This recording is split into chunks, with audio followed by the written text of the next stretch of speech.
We are only an hour and a half behind schedule. Now, time for Mr. Lubley and our school construction team for the pre-development work session for the capital budget for FY23 and the CIP. I'm sort of glad I'm not going to be here for some of them. Won't say which one. So, welcome, Mr. Lubley. Sorry for the delay.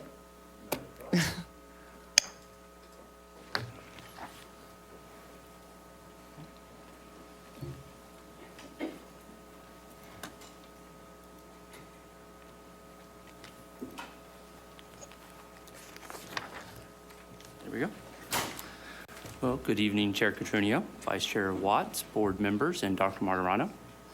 I am Dan Lubley, Director of Capital Planning and Construction, and on behalf of our Chief Operating Officer, I am here tonight to provide the pre-development work session, which informs the board and the public of the fiscal year 2024 capital budget and fiscal year 2025 through 2029 capital improvement program submission process. This presentation is an overview of the capital budget process. The meeting tonight formally begins the capital budget process for the fiscal year 2024 capital budget. Next slide. Shown here is a timeline of key dates in this year's capital process. As noted, tonight marks the beginning of the FY24 process with the pre-development work session and public hearing. The superintendent's proposed FY24 capital budget and FY25 through 28 capital improvement program will be presented to the board on September 8th, 2022, followed by a public hearing, work session, and board approval on September 22nd. This process begins in advance of the operating budget, as the capital budget process is dictated in part by the timing of the state process, which has the capital improvement plan submitted in October. Also included are a number of key dates regarding board public hearings, work sessions, and approvals, as well as state and county meetings and deadlines. The overall process will end with the adoption of the FY24 capital budget and 5-year CIP in May of 2023. Next slide.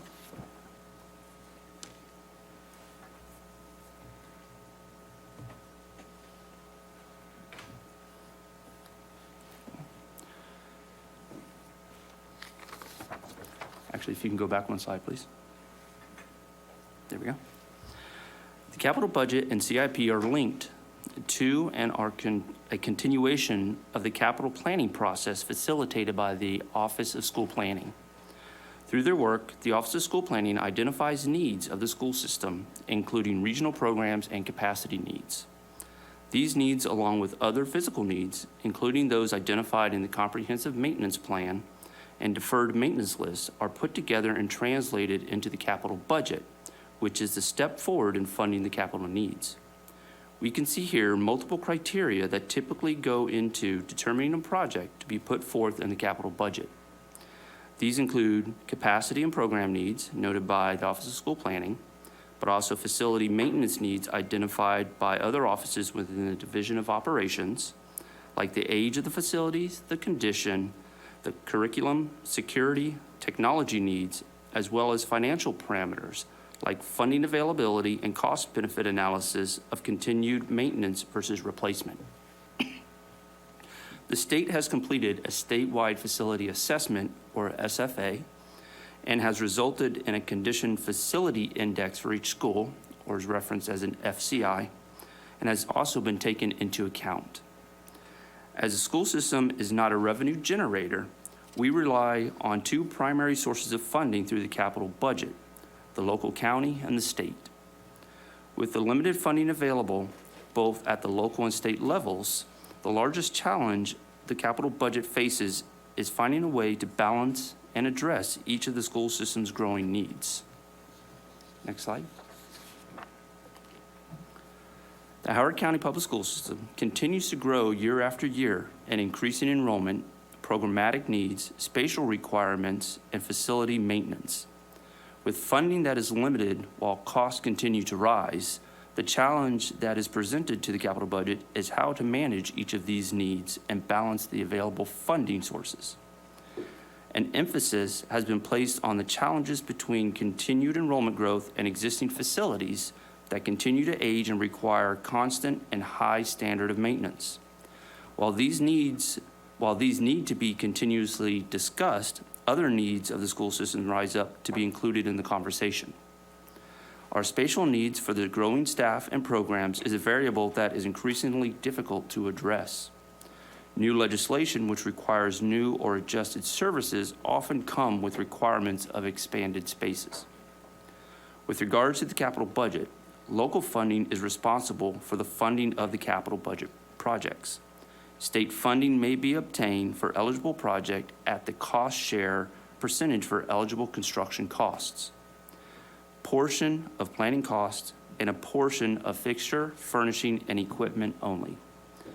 Any non-eligible items or projects are funded solely at the local level. State funding is at a cost share percentage for FY24 of 56% for the state and 44% locally.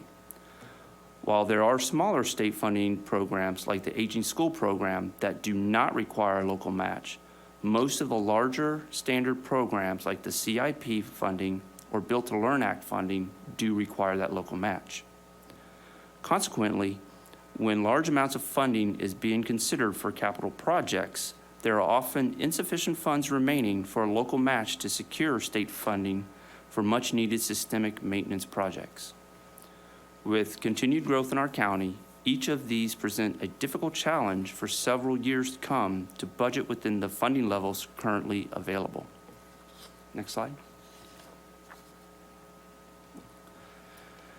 The Howard County Public School System recently met with both county and state officials to collaborate on the upcoming FY 2024 capital budget and the prospective long-term master plan or project pipeline.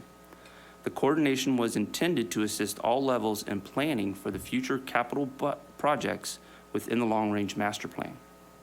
As noted, an important facet of the capital budget to balance each year is the availability of funding.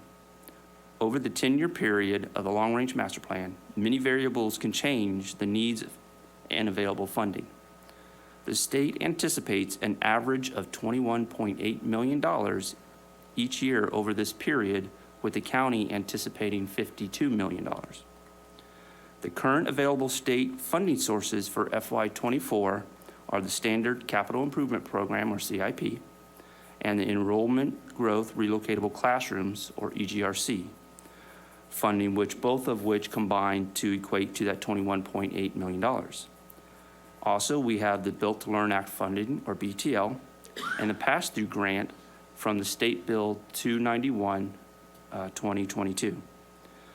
New clarification was provided for the pass-through grant that allows the funds to be used on multiple projects in conjunction with other state funding in order to lower the local cost for projects. In preparation for the FY24 capital budget and the prospective long-range master plan, several project or priority factors were considered. These include the CIP layout provided in FY23, the HCPSS capacity and program needs identified in the 2022 feasibility study, the HCPSS deferred maintenance list, and the state FCI priority list established after the state facility assessment. Each priority list were cross-referenced for similarities, and a proposed long-term project pipeline was created. Next slide. As just noted, the capital budget is funded by the local funds with the optional participation from the state on eligible projects. Illustrated here are factors that are utilized to develop a capital project estimate and the funding sources available for each category. To start a project, the planning and design costs, which are estimated 10% of the estimated construction costs for both the AE and the CEM, that's the architect and engineer or construction manager fees, are primarily locally funded with state participation possible for a portion of the total planning and design. The state eligible portion of 10% is subject to the local cost share. The construction cost, which is estimated by multiplying the total gross square footage of the state's current cost by the state's current cost of construction, are locally funded with an option for state participation. The state participation is based on the eligible construction cost at the state local cost share percentage, and if the capital project meets age, capacity, and design milestones eligibility requirements. The related cost, equipment, and contingency have each been budgeted at 5% of the estimated construction costs in prior years. Due to escalation costs through the construction and manufacturing industries, these costs have been increased from the previous 5% utilized in prior years to 7%. While related costs and contingencies are still locally funded, fixtures and furnishings follow a similar state participation of 5% of the total construction cost and are subject to the state local cost share. Next slide. There are additional financial factors to consider for each fiscal year's capital budget. First, the state cost of construction continues to increase in response to recent bids across the state and the National Index of School Construction Costs. Over the past six budget cycles, the state construction cost has risen by 45.4%. This drives up the project estimates for the state eligible capital projects. Conversely, the state local cost share percentage, or the rate at which the state participates in the capital projects, has maintained for Howard County at 55% of the project construction cost deemed eligible for fiscal years 16 through FY 22. The cost share for Howard County increased in fiscal year 23 to 56% and will remain at this level for at least FY 24. HCPSS has historically designed and bid projects at square footage costs lower than the relative state cost number. While we don't have historic data in our county to match the state numbers, we have seen increased costs over the recent years. Next slide. The historical county year-over-year funding percentages are illustrated here and shows the funding has fluctuated from year to year. With the anticipated funding of $52 million, the preliminary estimate for FY24 is potentially a 4.3% decrease from FY23. The county funding is an important factor as the majority of the funding for the capital project or the capital budget is provided locally, and the state participation on projects requires that local cost. Next slide. Along with the general education funding from the state, there are currently additional funding programs and initiatives that are provided by the state. The most common program that has typically been discussed each fiscal year is the Enrollment Growth and Relocatable Classrooms, or EGRC. As Howard County's enrollment continues to exceed the state's average, we have consistently qualified for this fund. The Built to Learn Act, or BTL, passed by the General Assembly in 2021, provides additional state funding administered by the Maryland Stadium Authority towards construction projects. Originally listed at $2.2 billion, there are concerns on the ability to sell this quantity of bonds and the longevity of the funding. So the current and conservative working total is $1.8 billion. Howard County is noted to receive 6.6% of the funds, which equates to $118.8 million over the life of the program, which is 10 years. At the end of the 2022 legislative session, the General Assembly allocated through Senate Bill 291, 2022, creation of state debt, a pass-through grant of $35 million to Howard County. Per the legislation, the county is to allocate which educational projects or project these funds are to be applied. An important factor to understand is that the larger funding programs, except for the one-time pass-through grant, all require the local match. Next slide. So looking forward to the superintendent's proposed budget, we will be proposing continued funding for high school number 13 and beginning funding requests for renovations and additions to Oakland Mills Middle School, Dunlogan Middle School, the renovation of Faulkner Ridge Center as a regional early childhood center, and the new elementary school 43 for both K through 5 and pre-K capacity. The target occupancy dates identified are based on current planning and construction periods. The construction and manufacturing industries have and continue to see cost and timing impacts which may affect the final occupancy dates. In addition to High School 13 and the 4 projects being designed, the FY 2024 proposed capital budget will include requests for systemic renovations, roofing projects, technology plans, as well as playground equipment, planning and design, relocatable classrooms, site acquisition, construction reserve, and barrier-free projects. Next slide. So thank you for allowing us to officially start the capital budget process. I hope we've given you a lot to think about as we prepare for the superintendent's proposed plan on September 8th. And at this time, I'd be happy to answer any questions that you may have. Ms. Mosley? Thank you very much for the presentation. That was very rude of me. And for all of your work on this, and to Mr. Washington who's in the audience also. Ms. Mosley? Thank you. I seem to be the first board member to raise my hand all the time, but I swear I'm just not that eager all the time. You and Ms. Delmont Smaller, right neck and neck. This corner for eager. I have 2 questions. How are the cost savings from Hammond High School, High School 13, and Talbot Springs Elementary School projects used in planning?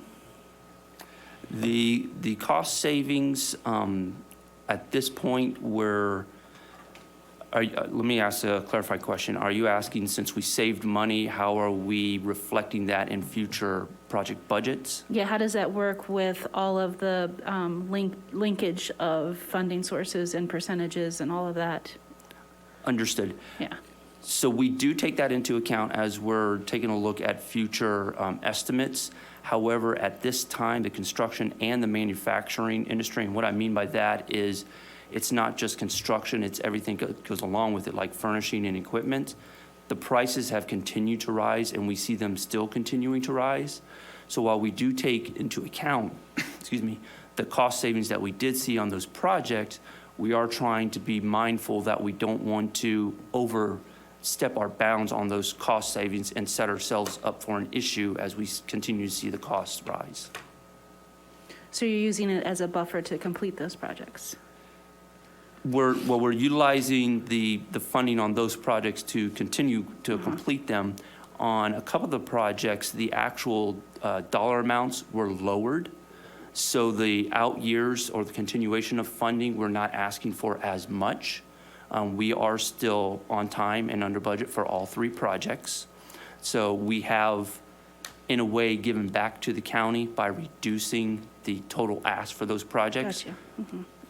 So hopefully Okay. that is. So there's where the relationship is. Okay. Yes, ma'am. And then my second question is, the board passed capital budget previously to include Oakland Mills High School and Centennial High School.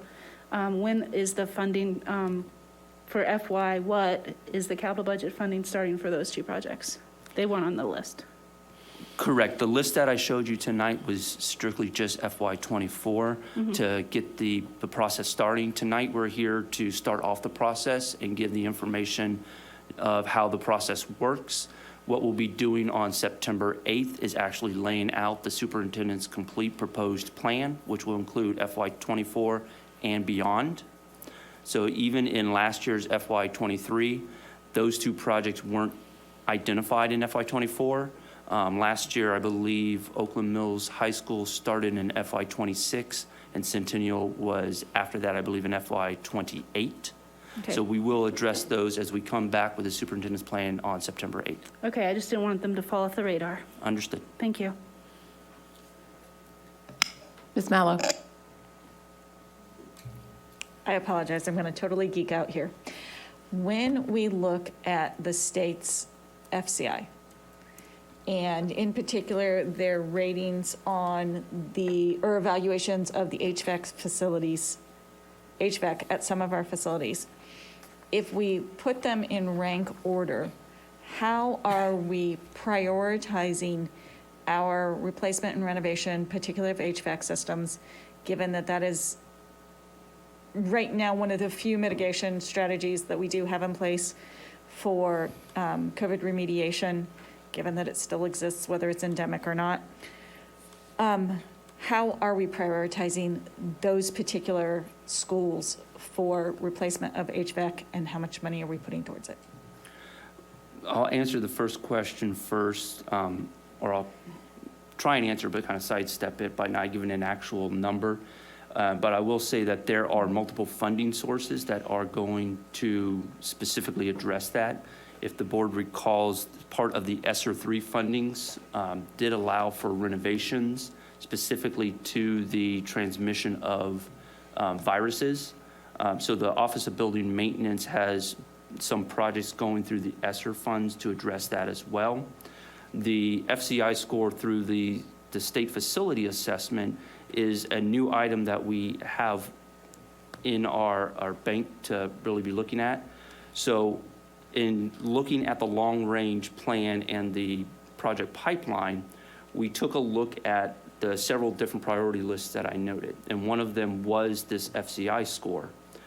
The FCI score, we looked at the total school score and not necessarily each individual component, as you referenced the specific, say, the HVAC. So we took a look at the total project FCI score and utilized that as one of the components in working through to create the project pipeline for the superintendent's proposal. Okay, so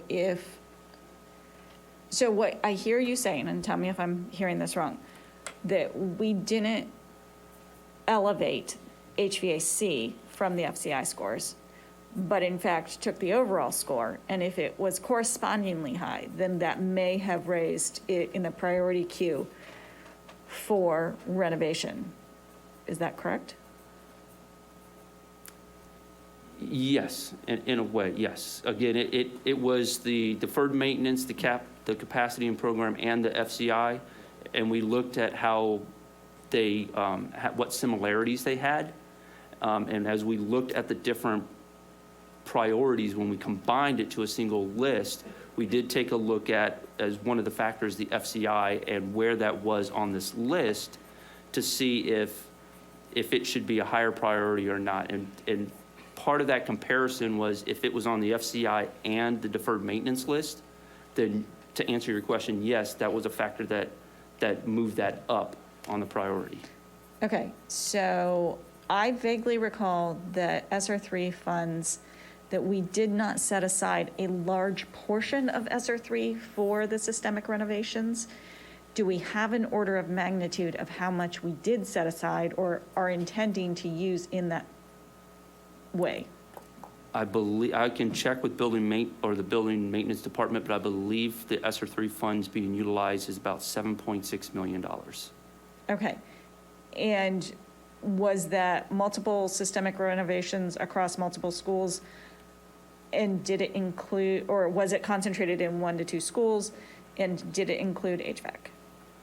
It definitely did include HVAC because the ESSER 3 funds specifically limited the Right. renovations towards the air distribution. So even the water side of the HVAC did not qualify. So it was definitely HVAC related. We can work with the building maintenance to get you the list of what their plans are. I don't want to speak out of turn to say if it was one school or multiple. We can get you that information. Okay. So when I look at the HVAC numbers that are part of the calculation of FCI, there are some schools that look like, some of our facilities that look like they've got needs, really strong needs in terms of HVAC replacement. Where does that particular component fall in to where it fits on the priority list?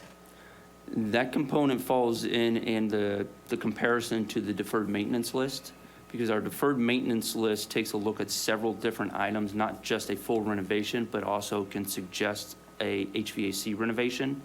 A good example of that is the St. John's Lane. St. John's Lane on the FCI score is number 6 project overall. And I don't recall the exact percentage, but I believe it's in the 60s or 70s for HVAC. The deferred maintenance list also has St. John's Lane as a high priority, specifically as an HVAC renovation. So the comparison of the two lists do go into a component for putting that on the priority list. I do want to point out that when we do come on the 8th with the superintendent's proposed, the capital budget is made up of 4 different pages. It's made up of the first page, which is primarily FY24, the second page, which is the 5-year CIP, and then the third page is a breakout of the systemic renovations and modernizations. So some of the projects that you're talking about, as St. John's Lane as an example, are represented on that systemic renovation and modernization list. So some of those HVAC projects, while they may not show up on that first page, do show up on that third page as systemic. Okay, do I remember correctly that a new HVAC system is roughly 5 million? A full HVAC system right now is closer to 10 to 12 million, total project in. Okay, so with the ESSER 3 funds, we will not be getting a single full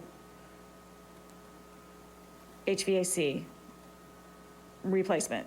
If it's 7 point some million, we're not even getting one. A full, complete renovation, that's a highly likely possibility, but again, we'll work with the building maintenance department to get that list of projects and provide it to the board so you see what they are planning to do with those funds. Okay, within systemic renovations, as the general budget category, do we have a rough order of magnitude of how much we intend to put towards that of the, I think you said it was about 75 million outside of, from the local and state funds, both CIP and EGRC, but not including the pass-through. So how much of that 75 million do we plan to put towards HVAC? I believe we are looking currently right now 2 HVAC projects, full HVAC renovation projects. So in total, those are estimated at, again, around $10 million. It's not all allocated in one single year. They are split between multiple years so that the funding source, typically the state will not provide us all the funding in one year. They'll allocate it to us as we can expend it. Ms. Nally, you've hit your time limit on this Okay. section. Then I will ask, can I ask for a data follow-up? Sure. And that would be, can we have data given to the board that compares the deferred maintenance, whatever score ranking, however you guys organize it, with the FCI and the HVAC and any other constraints? Like, just so that we have a sense of, here's what you are recommending prioritization, and how did you get to that evaluation? Understood. Yes, we can provide that. Thank you. Thank you. Ms. Delmont Small? Thank you for starting us off. So I think when it comes to the capital budget, in some ways we have the opposite problem that we have with the operating budget. Because people look at our list and they say, oh, that's all they need. That doesn't look like too much. When, as we all know, we have needs that go beyond what are within those 4 pages. And I believe we need to publicize what those needs are. For us to obtain the funding that we need and to provide information to our community to advocate on our behalf to increase funding for facilities and for deferred maintenance, we have to give them the information. So what I would like us to look at is that we include in the capital budget a list of all of the additions we need and all of the new everything that we would need from a facility perspective, additions, renovations, and new buildings. And when that ideally should have or should occur.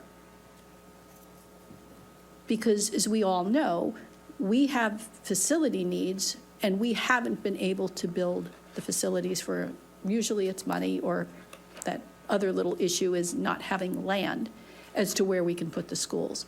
Because I think we need to provide the perspective of the position of where we are, is that for years and years and years and years, we have been kicking the proverbial can down the road. which is why we're in the situation we are in and why we have relocatables coming out of our, everywhere. They're just all over the place.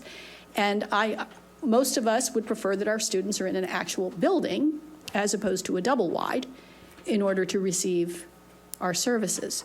So I guess this is also to Dr. Martirano. What I'm trying to do is help us help ourselves and to present the information and also the deferred maintenance. They need to know all of that because it tells a more complete story about the system and why it is so important that, yes, we have state help, state funding, but as we all know, without the county saying, yes, we're going to fund this, for most of the incomes, the money we can get, we're out of luck. Because most of it, there's that match, right? And they also have to say that if the state decides they're not going to fund, that the county's going to pick up the tab. So I think, because we do not have taxing authority, we cannot raise our own revenue. We have to do all we can to show what we need, what that costs, and that we need help from the county to help us get there. Yeah. Let me take the first part of the apple. You answered many of your own questions through the comments of which you were making that I'm going to lift up even further. The first thing I want to acknowledge is that they are two separate budget development processes as we go about the operating budget and we go about the capital budget. And when you were talking there at the end, one of the highlights that makes it completely different is the interplay between the state and the county and the frustrations that I've expressed to this board on numerous occasions, that the questions that they asked me at the IAC is, do you have your local match? Do you have the enrollment justifications at the state-rated capacities to be able to advance this at the local level? And therein lies your tension, Ms. Delmont Small. I mean, I have lists and lists for this board, and we do that in the development of our 10-year CIP. But we know that we can't get off the starting line if certain variables aren't in place. I asked Mr. Lubley to spend extensive time to answering your question, to spend extensive time in the development of this presentation on that last page, I believe it was, where you allocated the different funding sources and how those interplay with each other to maximize our needs. Our discussions right now are predicated on the fact of looking at all of those different funds that are available to the Howard County Public School System to see how we can maximize them and advance them forward with those matching funds. And then something that we've thrown on there for the first time is that pass-through grant, which has flexibility at the local level. So my conversations with our county executive and his staff, as well as then the state, is based upon that conversation. So as we go through this process, trying to maximize your conversation that you're highlighting with this board to get as much as we can out of those dollars is critical so that those frustrations aren't realized. But it is a different process because I can't now say to the board, let's use our fund balance for our capital projects. That's a whole different approach towards as we have backfilled our operating budget with that. So I'll stop there with just the basic overview of that and ask Dan to build on it from there. Certainly, I completely understand what you're saying, Ms. Delmont Smalls, and it's a topic that has been brought up by even the county council from time to time, is to have a document, a single document that identifies the needs. And the reason I emphasize a single document is we do have documents that do express our needs. Our feasibility study identifies for 10 years what our capacity needs are. We have our deferred maintenance list, which you referenced, that does go through and identify what maintenance needs are. We do have the comprehensive maintenance plan, which also does very similar item there. So we do have documents that express those needs for a long period of time. It probably would be helpful to have all of that comprised into a single document with common information. And I say that to say that it will take a little bit of time to create that, because of the multiple different documents and the different intents for those documents. The information may be there, but it may not be laid out the same way. So I understand what you're speaking about, and we can work on that to create a single needs-based document. Dan. Yes, sir. Also remember, good evening, Scott Washington, TRL officer.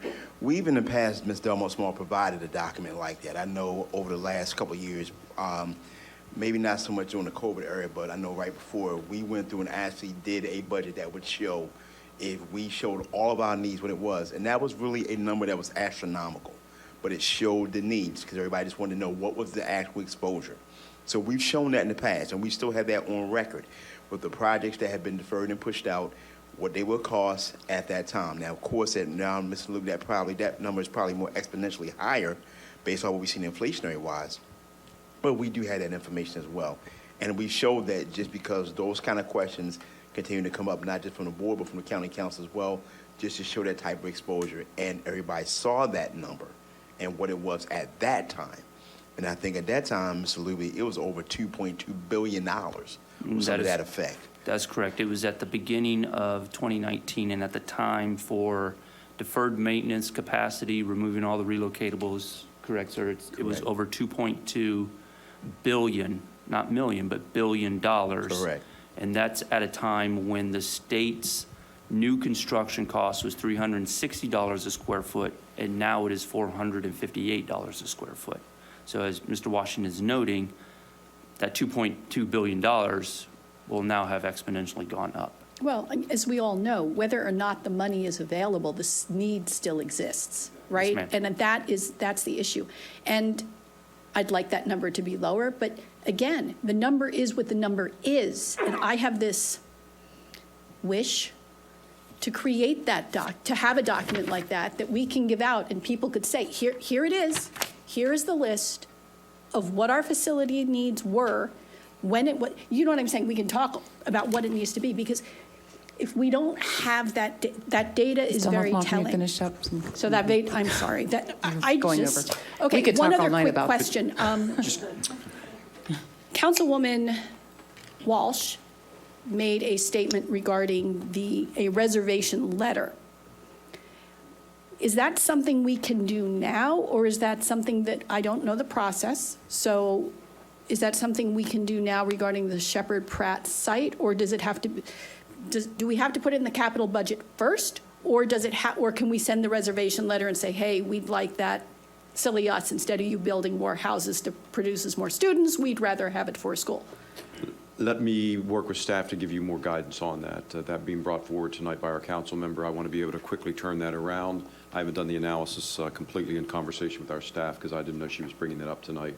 I feel a responsibility to bring that forward to the board. Let me do that, and I'll bring that forward. That would be great. Thank you very much. Sorry to cut you off, Ms. Delmont Small.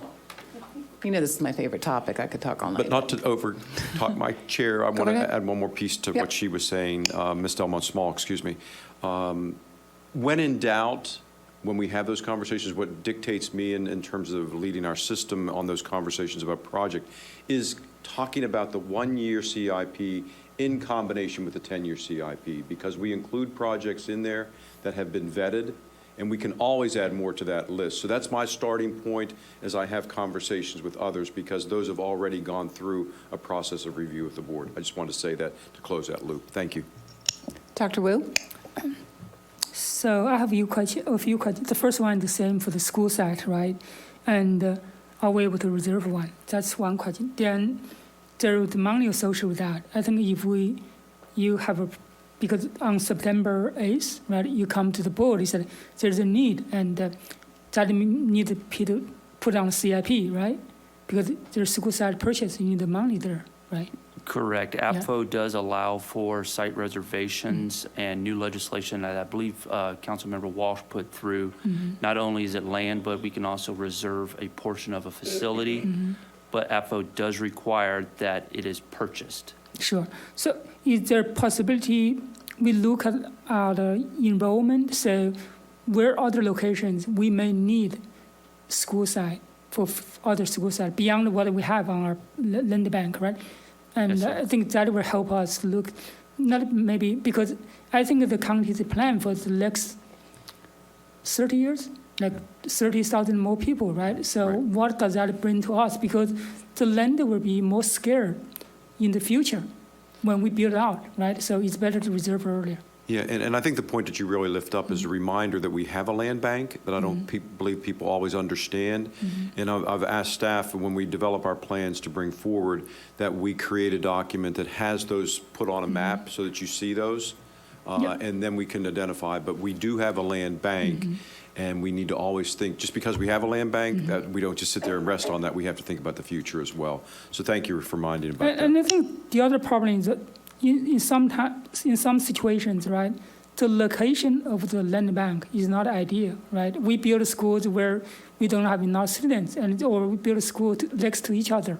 And then when you decide the school boundary, it's difficult, right? You want to put it in the right location. Right, but isn't that been historically the conversation? We don't always get the optimal site for the development of our schools, and I can point to a number of those. So another critical point in our discussion, land bank is not always optimal, but they are viable places that have been vetted. Sure, I just want we always keep that in our mind, right? So I think the other question is that if I look at the numbers, right, like in the next 10 years, every year, the state give us $21.8 million, the county give us $52 million, and then there's some build to learn, like $84 million for 10 years, maybe. So that's like $11 million, right? The total around $84.8 million every year. So I think right now we're spending more than $100 million a year, right? That means the gap probably is around $20 million every year for the next 10 years. Yes, sir. You're bringing up or elevating an issue that we're trying to express in this presentation is that it's an item that every board member here knows, is that we have a plethora of needs, all of which take funding. And that's one of the largest challenges, is how to address all of those needs with the funding that we are allocated. I see. So now the third question is about the High School 14, right? Elk Ridge. Did we get the land? That's my favorite topic every time I try to ask. Yeah. At this point, we do not have the land. It is still in discussions that it's the Troy Park area. The Howard County Department of Rec and Parks is still working with the Maryland Department of Natural Resources, specifically revolving around the portion of property that was purchased with program open space. So do they think there will be a problem, or just hanging there last several years and just the deal were off? Or we think we can get the school site reserved? The school site doesn't need to be reserved because the county already owns that property. So at this point, it's a point of discussion with the county about utilizing that land. So at this point, it really comes down to, can the county either have to pay back the funds in which they got for the POS, or can they find other land to replace it with? So how much is that found? Do we know that? We don't know, and that's what the county is working on right now with Department of Natural Resources, is that they have made their submission, and DNR is looking to make a decision of how much property or how much acreage that actually is. And they have not gotten that decision back from DNR yet. I think the reason I'm asking, it has been a while, right? We had a press release, like a year and a half, I think. We did. Right? Is that, I think, 2 years or year and a half. We did. So, right, I just want to make sure that deal will not fall through, right? Understood. So I hope you guys keep an eye on that. But when we have the discussion, Doctor, we're not to cut you off. Yes, we did have it announced with our county executive, the reserving of that site, however you want to define it as such, but the county owns that land already because it sat on the park. Land of which exists there. But I think the bigger point is we have our long-term projections for the 10-year CIP. Where does that high school actually technically fit in that plan based upon enrollment? And so let's have that discussion during that development, because it just doesn't not automatically present itself next year. You have to have the enrollment to justify it. Sure. And I think associated with that high school, then for the Turf Valley, we actually got a school site, right? Yes, sir. Okay. So I think for that one, I just think, like, look at CIP, right? Maybe we will elevate the start of that middle elementary school because the fast growing in that area. I just want to keep that in your consideration.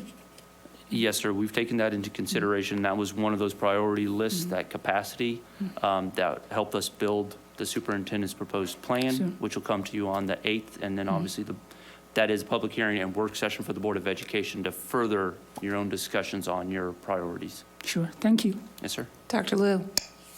Thank you for the report. My first question is about land reservation for schools. Could we issue multiple reservations?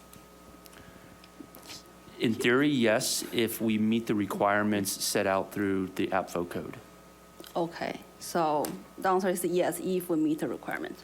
Yes, and we'll try and lay that out as we work with Dr. Martirano to bring that information back to the board. Okay, thank you. And my next question is about state funding, because local funding is required for state matching.